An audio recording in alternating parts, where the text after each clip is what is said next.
Hey everyone, this is Charlotte, part of Team Baker, and I'm coming to do a quick marriage enrichment podcast, which kind of extends beyond that. But it's just been so many things going on. I just wanted to share my thoughts, and the hubby will share on another podcast. So, with everything that's going on, even as married couples, but as individually, as a woman, as an African American woman in this nation, to see what has happened, it's been a very kind of like up and down roller coaster, I think, for a lot, because when you really embrace what has happened, when you think about, that was someone's, or even all the people, it's not just the one person, but it's whenever someone is, hurt the way we've been seeing black men and women being hurt. They were someone's child, they were someone's father, they were someone's uncle, someone's brother or sister.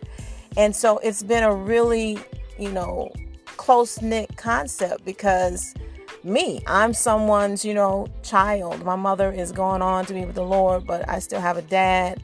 I'm someone's mother, I'm someone's wife, I'm someone's sister, aunt. So you think about yourself, at least I have been, in the context of where do I fit in that? Now, let me be clear. I know it's infused by the enemy. We've been saying that. But in the midst of that doesn't negate the fact of the pain that is associated with everything that has been happening. And so we even put out a recording we did this weekend, because it was so heavy upon us, where we literally were praying and dealing with some truths, because really this is a time for prayer and truths and execution of resolutions. I mean, you have to do all of those things. We can't just pray and do visuals. We can't just, say and express. At some point that must cease, and it must, we talked about channeling that energy into doing things that will provide resolutions. Because if not, all of the things we've seen, the rioting and the looting, what is the point anyway of that? But let me get to the protesting. If all that's done and nothing's done after that, then have they died in vain? Has this all been done in vain? That's the questions I ask. Because, people, when you think about, some people say, well, the looting and this and that, I don't agree with that. So let me get that straight. I'm not agreeing with that. But a lot of it is mixed to me. What I perceive is some people like to take advantage of difficult times. So you have those groups of people that say, okay, this is the opportune time for me to just cut up and do whatever I wanted to do. Maybe they were thinking about doing this kind of stuff. So they're like, now is the time I can get away with it.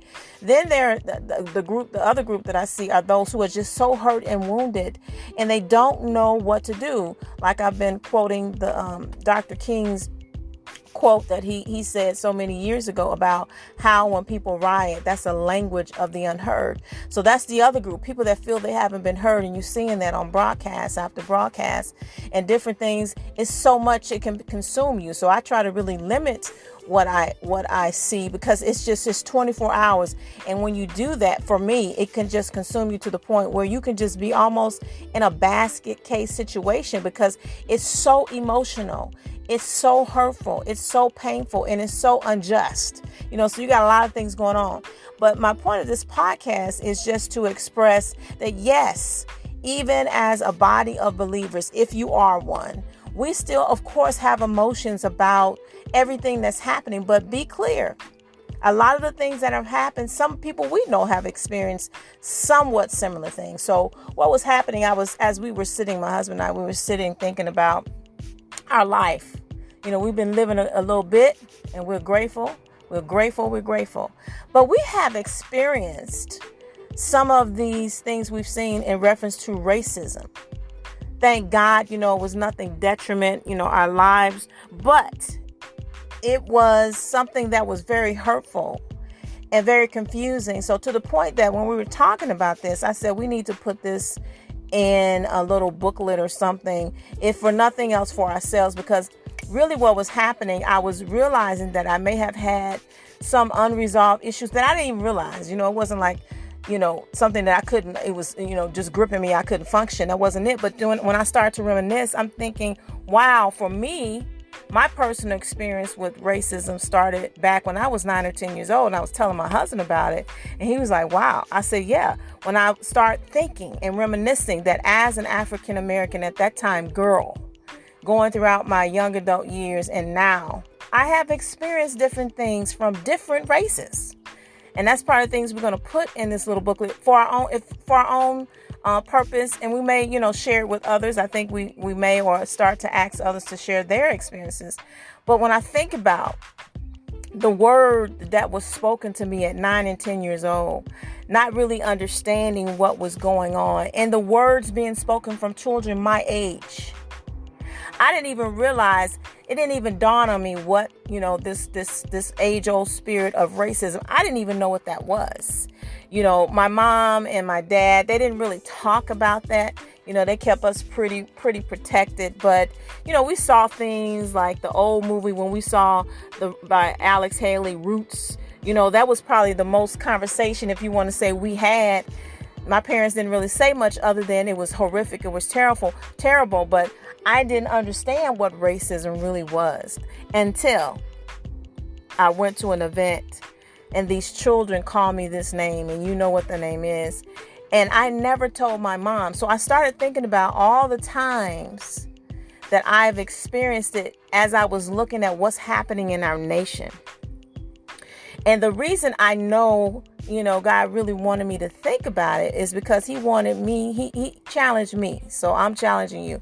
He challenged me to make sure I didn't have any unforgiveness in my heart, even towards those children from years and years ago. I mean, because as I was looking at everything you've seen with the different people that have been hurt and wounded and those that have literally been murdered, it started making me think. So he said, okay, I need you to make sure. So basically it was a challenge to me to check my heart, to make sure that if I truly want to be a part of the solution to what's going on, which I do, my husband and I both do, we really do, then I have to make sure that I've done my part, to make sure I haven't held anyone up, held anybody accountable, even after all these years, to make sure I haven't held anybody accountable for the wicked things they may have said, attempted to do, actions. I mean, like I said, I was like, wow, I wrote these little mini paragraphs. I'm thinking, wow, I didn't realize I had, so much content about this within me, that I was still thinking about it, like that. I mean, it amazed me. And my husband started reminiscing about times, some things he hadn't even told me, but it just came back to memory as we were talking about it as a married couple, talking about our life as African Americans in this nation. It has not always been pleasurable. It has not always been just.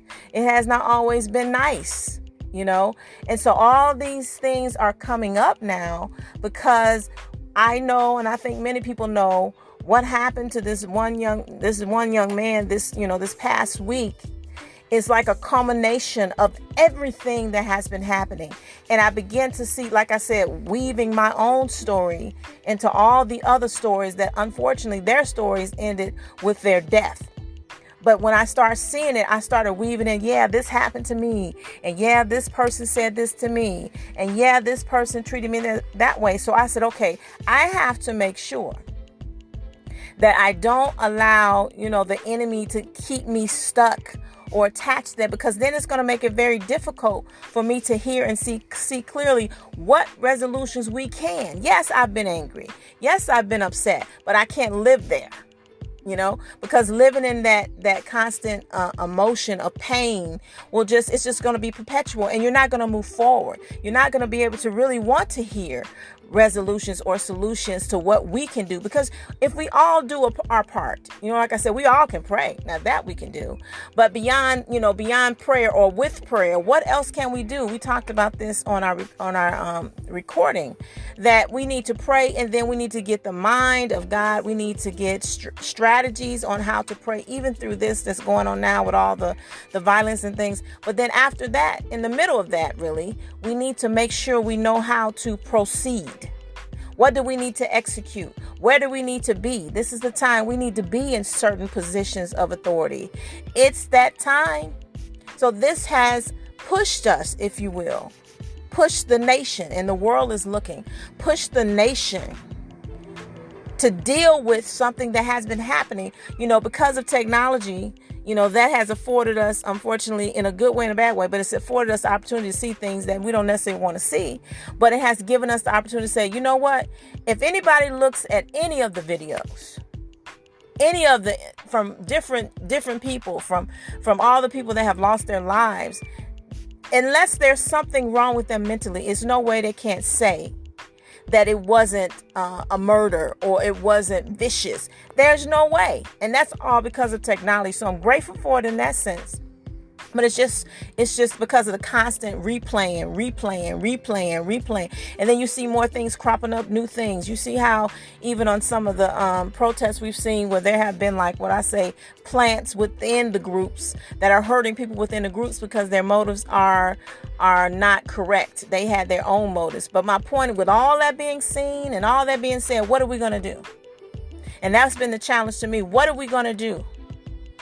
We can't continue this, the protesting and the looting, that won't last forever, right? So what are we going to do beyond that? What productive decisions can we make and actually execute them without it being attached to the anger to the point where we can't function? Because you can, how sometimes you can get so angry. I don't know if you've ever been there, where it just kind of shuts down your real logical thinking. You can become so violent. I haven't necessarily been violent, but I've seen it. I see how it can escalate to that. So we don't want to be that angry. We want to have this, this righteous indignation that, yes, we want righteousness to prevail. We want to, make sure there are proper people, the right people in positions of authority. And we should be a part of that narrative. And that's the only way things will change, because I'm speaking to believers, as we who call ourselves believers around this nation, this world. It's no longer good enough just to say, I'm a believer. And I know God is this, and he is. And I know God is great, and he is. And I know God can do anything, and he can. And we say we have all this prayer. We have all these prayer vigils and this and that things going on, but we're not operating. If we're not operating, if we're not utilizing, if we're not standing in our authority, what is the point? God seeded us into the earth for a reason, right? Not just to get saved. I said this on the broadcast, not just to get saved. I'm on my way to heaven and I'm so glad. That's great and dandy. But he saved us to make a difference in the earth. If we are saved, then that means that the whole scenario is we're supposed to be a representation of him in the earth.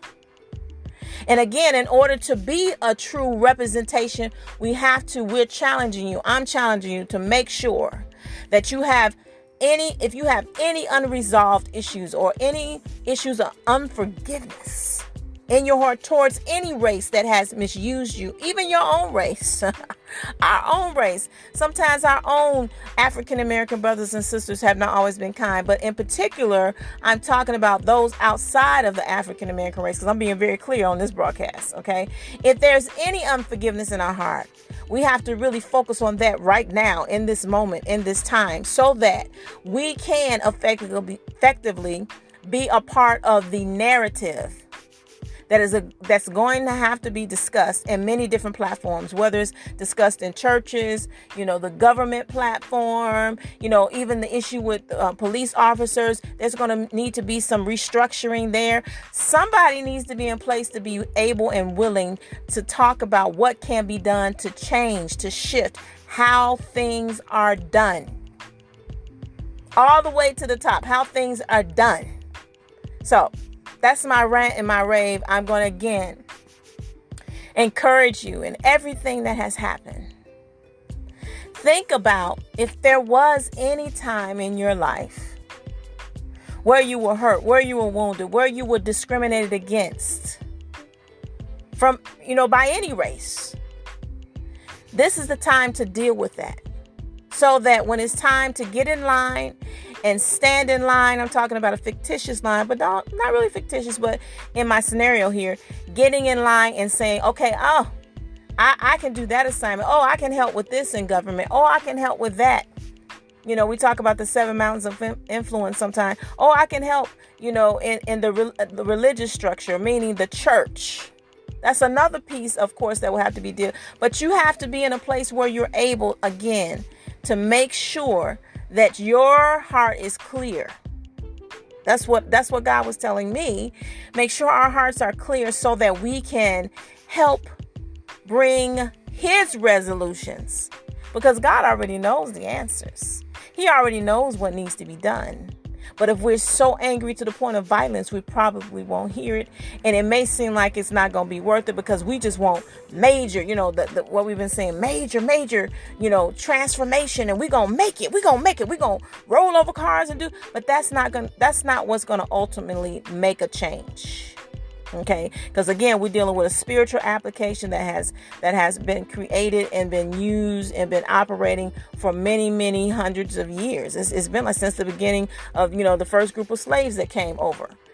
It's been around, this age-old spirit of racism. So that's what I wanted to say today. I wanted to get that out, and hopefully it will help someone. I would appreciate it if you would share this. Maybe it'll help someone in your family, some of your friends, people you haven't even seen in a while, or people you don't know.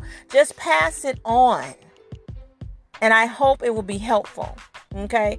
And so I know Daryl, when he gets a moment, I'm sure he has a lot to say as well. Like I said, he started telling me about different things that I didn't even know about. We've been together 20 years, but it's not something we really had a conversation about, racism to this degree. So I'm grateful in that regard that we're able to talk, we're able to vent, we're able to, repent, able to extend forgiveness to people we didn't even know their name in most cases. Okay. So again, consider, giving this, sending this to someone you know. Remember to visit our website, enrichmymarriage.com. We're going to be posting some more dates even there about, like I said, we did a post on praying and talking about real issues. So we're going to be doing that. So check out our website and look for that upcoming. And we're going to be doing some more podcasts. This is a very heavy conversation, but we are ready and we are willing to have it. And we would love to engage with you out there and get your input about this. Okay. So this is Charlotte, part of Team Baker, and I will be talking to you soon. Have a good afternoon.